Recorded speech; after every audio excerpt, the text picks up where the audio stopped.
And we are back with another episode of the Kyle Lanslone Show, and I am really excited for today's episode. I have on, one of my favorite people who doesn't agree with me on all issues, but every time I talk to him, I always get some really valuable insights and perspective. And additionally, he's just a really fun guy. So this is Craig Pasta Jardula. Pasta, welcome to the Kyle Lanslone Show.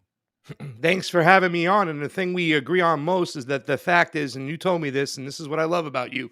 If you use good heirloom tomatoes for your tomato sauce, you get a great tomato sauce. So thank you for that advice. I've been following since you told me. Well, that's good to hear. Yeah, my tomato sauce is absolutely homegrown tomatoes here, and I think it comes out really well. Now, pasta, other than tomato sauce, a lot I want to talk to you today. We're seeing what seems like a crack up among the MAGA, Trump attacks MTG and Thomas Massie, Israel, and the Epstein factor when it comes to the Trump administration. And then Venezuela. I know you have a lot of insights on Venezuelan elections, and I think there's a lot of false narratives that get thrown around there. So let's start off with MAGA, where Trump has fired off a series of posts on Truth Social over the past really week or so, but mainly the past few days. He called Marjorie Taylor Greene, Marjorie Trader Brown. He's also called her Marjorie Trader Greene. He's gone after Thomas Massie in his new marriage. And so, Pasta, I'm just wondering, I always like getting a leftist perspective on the Republicans because I think they have less emotional investment in it. I think they often have a little bit more clarity. So, what's your perspective on kind of what we're seeing unfold in the Trump movement right now? Yeah, well, I like to point out first that I would consider myself a leftist libertarian or an anti-imperialist left. Very much work for Jimmy Dore and that kind of group. Max Blumenthal, who goes on the Judge a lot. We believe that almost all evil stems from empire. So when you look at things in that particular perspective, you really don't see much of a difference between Donald Trump and the Republicans versus Joe Biden, Kamala Harris, and the Democrats. It seems like they're working for the same people. They're the same donors, the same agenda eventually to continue to expand the empire. One just does something that the other can't do. A great example will be Bill Clinton was able to push through NAFTA that Ronald Reagan, if he tried to do, would have probably gotten a lot of guff for. And in this particular situation, we have this new bill or this memorandum, National Security Presidential Memorandum 7, where Donald Trump was able to sneak this through. And there's nobody from the conservative side even saying anything. So what we're seeing with Marjorie Taylor Greene, I haven't talked about that on the show yet, so maybe just give us a little bit of a breakdown for my audience. Well, the National Security Presidential Memorandum, Judge Knapp actually has an article coming out about it. I saw it, a lot of it. He was talking about it with Gerald Celente, and it kind of mimics what Biden did after January 6th when he wrote this executive order, which kind of designated domestic terrorists, right? And this is something me and my partner Fiorella Isabel was screaming about. It looked like they were kind of singling out or kind of focusing on a lot of right-wing activism and the things that they had believed in, but they were able to even squeeze in vegans as a problem. And it pretty much designated, an American citizen as a domestic terrorist, and that expanded their power. And we knew that this day would come along that the Trump administration would do the same thing to the left side. And that's what we have now, is just political football going back and forth. And then this memorandum, it actually directs, it doesn't designate, it directs the FBI, the CIA, the National, the Department of Homeland Security, and even the IRS, Kyle, to disrupt any type of meeting going forward. And the key word is disrupt, because if you're talking about disrupt, you're talking about messing it up before it happens. So the age of pre-crime is now among us. And we heard a lot of conservatives say, well, voting for Trump was voting for the lesser of two evils. We're mitigating damage over here. At the very least, they won't allow the state to have our children take, pills and cut body parts off. That might not be true. But with Donald Trump, Peter Thiel, and the technocrats, and now this memorandum coming into play, they might not give your kids, puberty blockers or cut off parts, but they're going to put that microchip in their brain a lot faster. The security state is here, my friend. Yeah. Well, one of my, and kind of getting back to where we were with the Trump thing, one of my one of the most, I think, compelling arguments that somebody could make before the 2024 election to vote for Donald Trump was that the Democrats, the liberals, and Kamala Harris were all crazy on board with censorship. They wanted to deplatform people and go after people. And, I understood people who are saying, well, I have to vote against that because if we can't talk to each other, then we're really lost. But that's a lot of what we're seeing right now, where Mark Levin and a lot of these Republicans who are on board with Donald Trump, Lindsey Graham, Ben Shapiro, others, are have turned into the woke right. They're demanding that we deplatform Dave Smith and Tucker Carlson for talking to Nick Fuentes. So, I think that's a really good insight on with the national security memorandum too, to compare it where Kamala Harris might not have been able to get away with that, but it's largely gone unnoticed because the Democrats are just on board with censorship, and now it's the Republicans doing it. Yeah. And where are these people that are speaking up that haven't spoke up about this? Where's the Candace Owens and the Nick Fuentes and all these people that are they're praising for pushing back against the Zionist entity? Not to mention, Kyle, you probably know that my clan had been talking about what's going on in Israel for decades. Now, just with certain people on the right talking about it, certain people believing on it. Hey, I don't care who gets the credit, but this is something we've talked about a long time ago. But when you talked about make America, not you, but when the conservatives, excuse me, talk about make America great again, to me, I thought that was a digression back to the Constitution, back to our First Amendment rights that, you can't censor people because we had looked at, Kamala Harris and the Democrats and they were okay with censoring people. But now it seems like the conservatives are okay in the name of Israel. How many people have been, arrested just because they've written an article about these protests and what it stands for.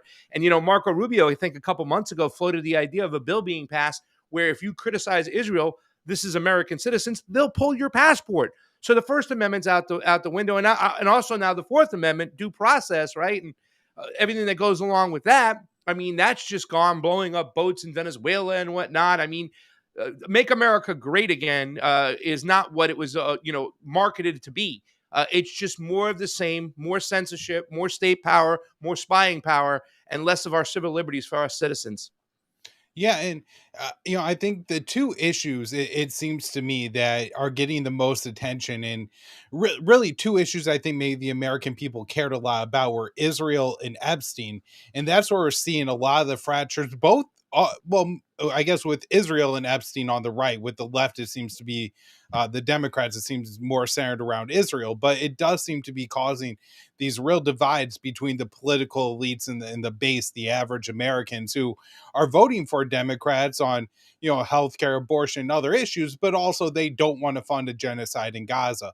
Or Republicans who are voting for immigration policy and lower inflation and things like that, but also really want to have the Epstein files released. I had this clip of Donald Trump talking about Marjorie Taylor Greene real quick that I just want to play for you. See what happens. Greene says her life could be at danger because of the rhetoric. Her life is in danger? Who's that? Marjorie Taylor Greene, she says. Marjorie Taylor Greene. I don't think her life is in danger. Frankly, I don't think anybody cares about her. So, he's just launching into this whole attack on Marjorie Taylor Greene, who, from my perspective, seems to be moving in a better direction versus the rest of the MAGA movement. So, what do you make of Trump's remarks there? Well, it's so just like low IQ, like it's WWE style wrestling, right? To make these comments about I don't think anybody cares about her anymore. So many of the leftist ideology was so based upon emotion, right? Like they were so compassionate, but they didn't think too deeply into things about, centralized control. Like, yeah, this entity, the government might want to do X, Y, and Z for these people, but if you give them unlimited power, when the other side gets in, forget about it. So it almost seems like both sides now have kind of digressed to just going after the low hanging fruit. Each side has their own media out there. I mean, you have all these cheerleaders out there on the right that no matter what Donald Trump does, they're always going to praise and lift him up. And Elon Musk has just turned Twitter into a whole arena of just populist right, cheerleaders. So, I mean, to me, at the end of the day, I think there's a lot more people in the mainstream who are independent thinking, who don't want to play into all this stuff. But look who he's talking about. I mean, Marjorie Taylor Greene is probably one of the more populist right figures out there, and he's acting like she means nothing. But we've seen this rhetoric before with Thomas Massie, with Rand Paul. And it's just really, really sad because, just like a lot of people, and I have a lot of conservative friends from New Jersey and New York, who didn't vote for Obama, but when he got elected, they were like, okay, well, he's our president. I'm going to be a true American and I'm going to support him no matter what, right? We didn't see that on the left as much. The people just kind of went against him right away. But myself, I was like, okay, Trump's going to be in office. Let's hope that he is a disruptor. Let's hope that he is going to push back against the deep state. Let's hope he's going to really shake things up. But it's just more of the same, and it's more increasing for the security state and the empire. And unfortunately, the cheerleading is really drowning out a lot of our sane voices that are saying enough. Yeah, absolutely, Pasta. Now, what do you make of Trump's kind of handling of the Epstein situation? Because he at least made voters believe coming into office that he was going to release the Epstein files. They had a big show at the White House at the very beginning, turned out to be an absolute nothing burger. And then he opposed the release of the Epstein files before, I think, within the past 24 hours, flipping on the issue. But still, he's attacking Thomas Massie over it. Quick clip, and then your response. Mr. President, Representative Massie says he's concerned that the Epstein probe you are calling for could be a smokescreen to block the release of more files. Is that the case? Well, I don't want to talk about it because fake news like you're a terrible reporter, and fake news like they just keep bringing that up to deflect from the tremendous success of the Trump administration. So a guy like Massie, his poll numbers are showing he's at 6% approval rating right now. And we call him Rand Paul Jr. because he never votes for the Republican Party. So they're using Jeffrey Epstein as a deflection from the tremendous success that we're having as a party. So Pa says, are the Republicans just winning and Massie is the turd in the punch bowl trying to talk about some irrelevant issue? No, I think it's just the opposite way around. Listen, we talked about this just before that, they're going after the low-hanging fruit. They're going after people with the team sports mentality. They're going after the blue no matter who's on the other side, the red till they're dead, side, the people who are going to play this team sports mentality. And this is something that's kind of crazy, Kyle, that, like we saw a lot of libertarians, that let me down personally, that went and supported Donald Trump, and they were like, well, we're going to get a libertarian-minded person in his cabinet and whatnot. Now he's attacking the two libertarian-minded members of Congress out there, and even the other populist right member, Marjorie Taylor Greene. If Matt Gaetz was still in office, he'd be attacked next. It's just crazy to me to see this, but no, I mean, this is Donald Trump.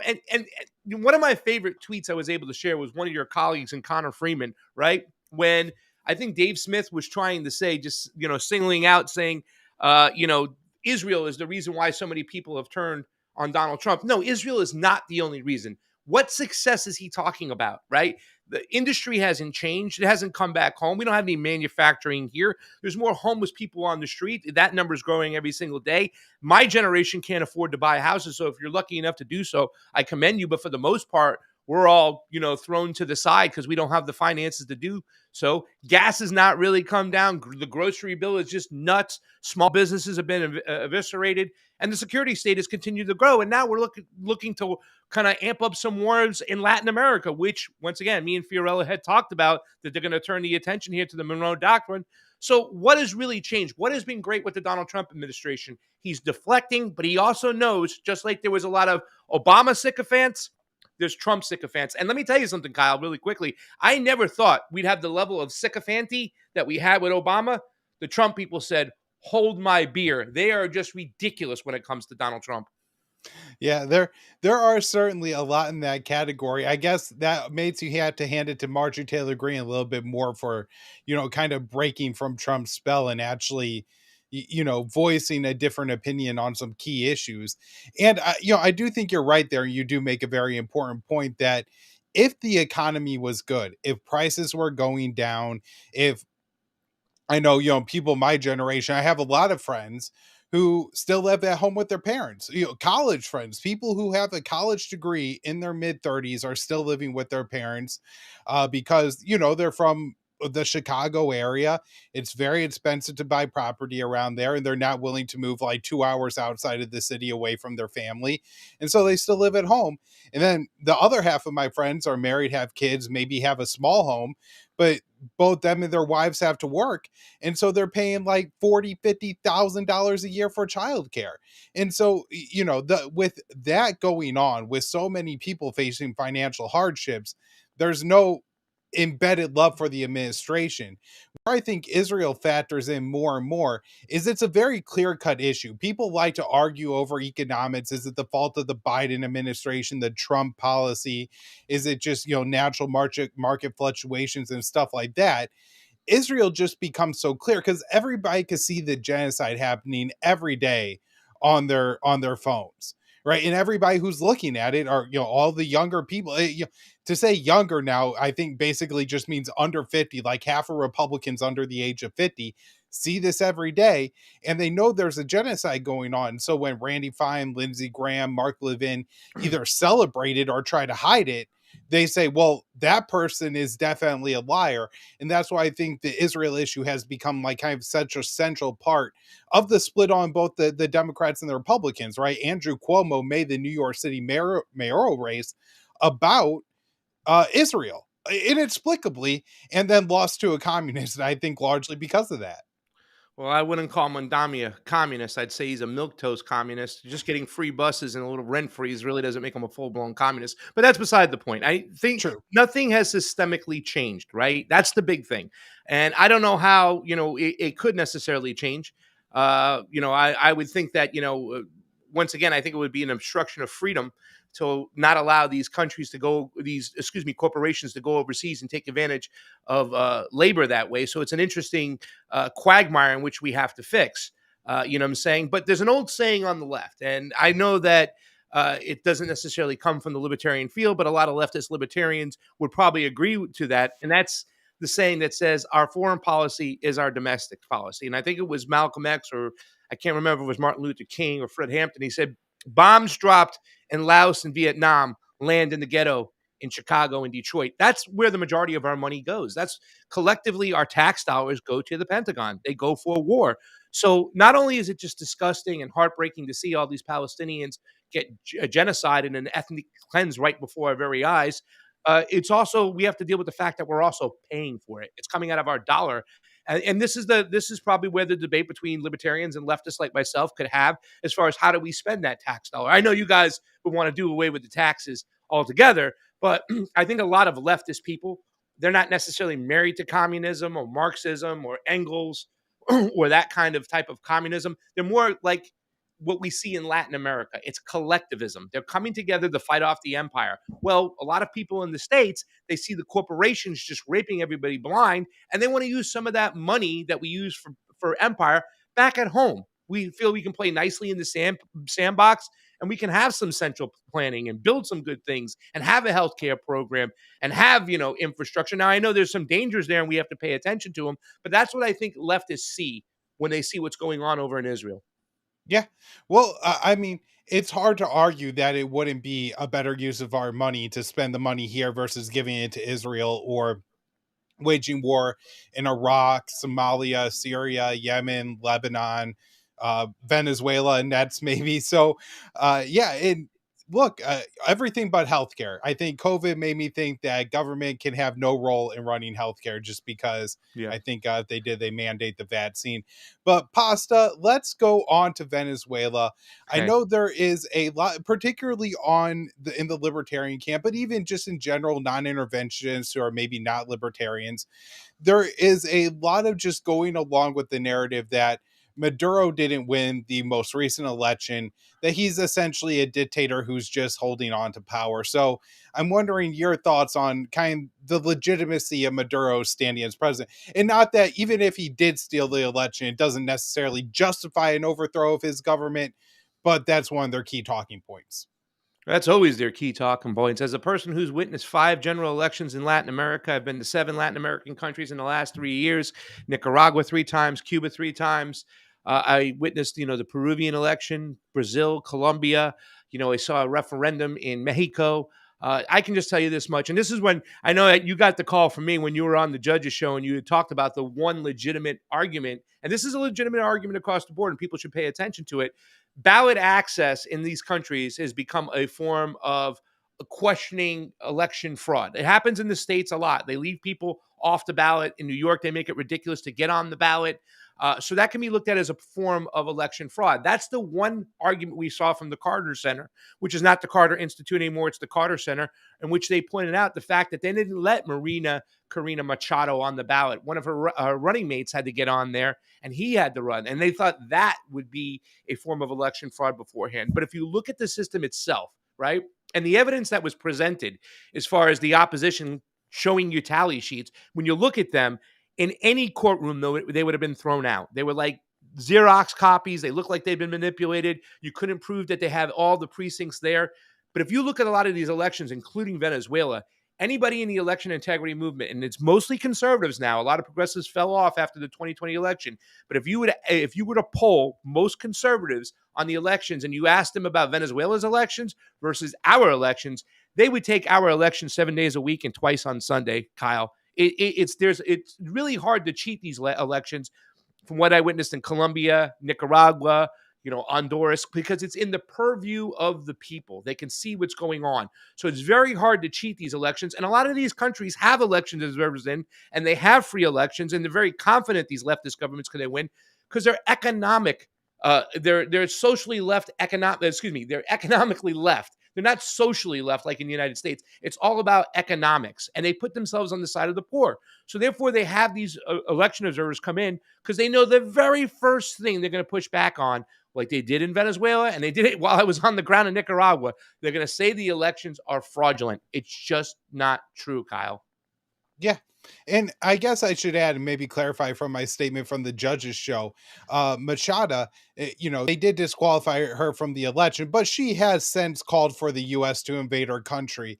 So if any kind of policy would actually mean that you shouldn't run for your country's election, calling for a third country to invade would probably fill that role. So Kyle, can I make one quick comment on that? I don't mean to cut you off, but we have the FARA Act, right? Which means you can't, other than Israel, Beijing couldn't sponsor a candidate over here, pay for his money and have him run. He would be thrown off the ballot and disqualified. Same thing is happening in those countries. They've exposed that a lot of these candidates are taking money from NGOs like USAID or the NED, and that's why they're working for the opposition and the United States. The United States wants a friendly government in there so they can rape those resources and throw IMF loans on those people.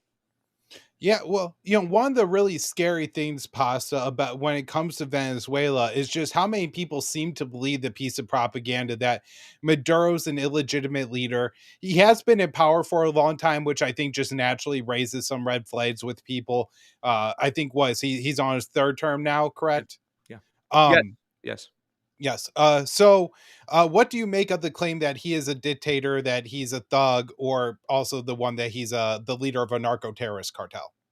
Well, I would say right off the bat, and this is something that Rand Paul pointed out, maybe why he's on Donald Trump's hit list, 0% of the fentanyl that's coming into this country comes from Venezuela. It's just not a narco state, and it's so hypocritical right now. He is the elected leader. Once again, Maduro and the Chavistas put themselves on the side of the poor. That's why when you see Maduro go out in the street, you'll see thousands of people go out there. They do support him. And a lot of these countries, they're not all ideologues like the left kind of portrays them. Like, the guys who wear their Che Guevara shirt and go, we want socialism and communism. No, there's a mixed bag of people out there. But the majority of people, whether they be conservative or leftist in these countries, still want the number one thing to be their national sovereignty. In other words, they want to pick their government. They don't want the United States involved. They want to decide what's good with their resources and whatnot. And just back to the whole Venezuelan blowing up the ships thing and the 0% of the fentanyl coming into the States. The thing that's really upsetting to me, Kyle, is the fact is that when we keep blaming these other countries, and it's kind of funny to me the way the right claims to be the party of individual responsibility, but they don't want to have any responsibility what their country does foreign policy-wise.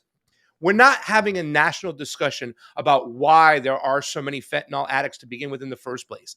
In 2012, at the height of the opium crisis, there were 250 million prescriptions written for opioids, including Oxycontin, Percocets and all those other things, okay? We created this problem. The problem and the issue should be, why are so many people addicted to fentanyl? And we would look at big pharma, you know what I'm saying, and say they're the reasons. The pharmaceutical companies are too tied in to our healthcare industry, and that's the real problem over here. We should be looking at who created all the addicts, not where it's coming from. Yeah. Also, more economic potential for people, right? Like the fact that so many, particularly young men, have no prospect of ever owning a home, don't think they could have a family. They fall into addiction issues because what the hell else do they have left to do except sit around and do drugs and play video games after they get off work?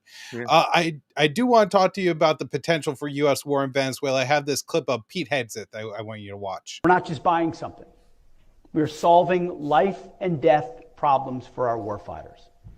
We're not building for peacetime. We are pivoting the Pentagon and our industrial base to a wartime footing. Building for victory should our adversaries FAFO. So, there seems to be a huge buildup towards war with Venezuela right now. Pasta, are you concerned that the U.S. is going to launch an attack on Venezuela in the coming months? Well, I'm more concerned that Chris has heard that clip about 25,000 times, Chris. We love you for playing that and stuff. But no, you know what? I think it's a lot of puffery, right? I think that they understand, and people have to understand this. I think it was Larry Johnson, who you had recently on your show. He said that Venezuela is Spanish for Vietnam, right? If you think that these people are going to roll over since the Chavista revolution, and especially when they kidnapped Hugo Chavez, the people were so demanding of giving him back that in less than 24 hours after Hugo Chavez was kidnapped, he was given back by the State Department in the United States, right? Ever since then, he's been funding and kind of putting in resources into these militias in all these towns and villages. There's actually sergeant at arms who have keys and locks to guns and weapons that if the Yankees are coming, they're going to get out there and get in their positions, and they're going to fight for their national sovereignty. And if you look at it, a topographic map and the jungles and everything and whatnot, it's going to be ridiculous. So I don't think that there is going to be a war whatsoever. I think they're just trying to do what they're normally trying to do, is they're just trying to put so much pressure on there and see if they can get the people to turn. The CIA is never going to quit, right? They're never going to stop. And sanctions, the whole objective is to make the conditions so bad for the people there that they turn on their government, right? And they got to also get their funding too as well, Kyle. So they're going to continue to tell this lie, get their funding. Donald Trump is he's tapped the CIA to go in there and up the covert mechanisms to try to overturn the government. So I don't think it's going to stop. There's a money machine going there. The military-industrial complex depends on it. But if they try this, they're going to fall hard on their face. And I don't think the American citizenry is going to say this is okay. They're going to yell right away if we try to go into Venezuela. I mean, you made some good points there. My concern is that the people around Donald Trump at this point are not very bright people, and Marco Rubio is ideologically dedicated to this. I can see, a room where there's some informed general trying to explain to Marco Rubio, Pete Hegseth, and Donald Trump, look, if we invade, there are 8 million Venezuelans trained to pick up a rifle and shoot the first American they see. We cannot do this. As Larry Johnson explained on this show previously, you have to work your way up a mountain range to get into the capital city, where there are point after point after point where they're going to be attacked all the way there. This is going to be an absolute train wreck. I've read that Venezuela, actually one of the very sophisticated things they have in their military are shoulder-fired air systems, right? So basically think Stinger missiles, except more advanced. Yeah. And they say Black Hawk helicopters couldn't operate over the skies of Venezuela. And so this would be an absolute disaster. But so was the war in Iraq. And they thought we would be greeted with rose petals. And so who knows what the Nobel Prize winner is telling Donald Trump and what Rubio is telling Donald Trump and what Pete Hegseth doesn't have the knowledge to actually say, we can't send our boys in there. They're going to get beat up. I do think right now they're still trying to do like a psychological operation, right, to make the generals think that we're coming and to turn on Maduro, but it's not going to work. And when that doesn't work, then what? Is it bat down? Is it talk to Maduro? Or is it escalate to war? And I think the direction of the Trump administration we see now is escalate to war. And unfortunately, Trump, I don't want to say like he's Joe Biden from the last administration, but certainly he is not as cognitively strong as he was in the first administration. That has to be a factor in all this as well. Yeah, I think you hit it on the nose, Kyle. And really, to tell you the truth, I don't care where you think Donald Trump is mentally, right? This administration is simply a continuation of the last administration and so on, right? They're just passing the baton. A lot of the same policies towards Venezuela, Joe Biden and even Barack Obama had against them. And you did point out something too as well. Marco Rubio, if he has a say in it, there's a word I don't like to use as much. Castro actually used it on the people who went along with the empire and didn't stand for the national sovereignty of Cuba, Venezuela, Nicaragua, and all these other countries. He called them gusanos, right? And that means worm.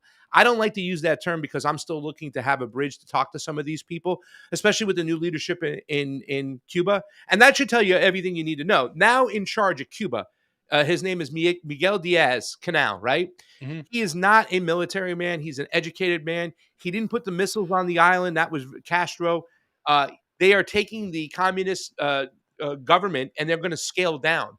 I think they control 230 sectors uh, of the of business there. They're going to scale down to like 33 sectors. In other words, they're going to back off.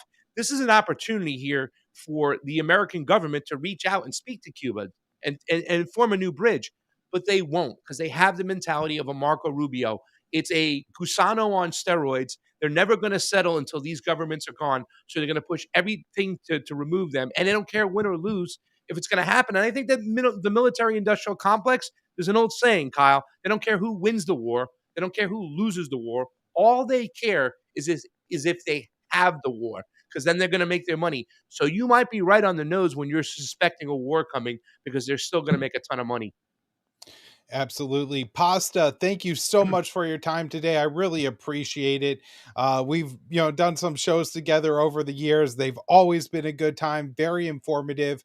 Everybody follow Pasta at Yo Pasta on X. He does a bunch of different stuff. He has the show Drive Time.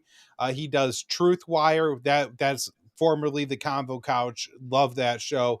And Homeless Left. Anything else you want to plug, Pasta? No, Kyle, it's awesome seeing you on The Judge. I'm glad that we can still reach out and talk and have these shows. I consider you a friend, consider you a friend, and I would love to get together so we can make some pasta and gravy together and have a good old time. And congratulations on everything going on in your life, my man. I'm really proud of you. Thank you so much, Pasta. We'll do it again soon. You got it, buddy. Thank you.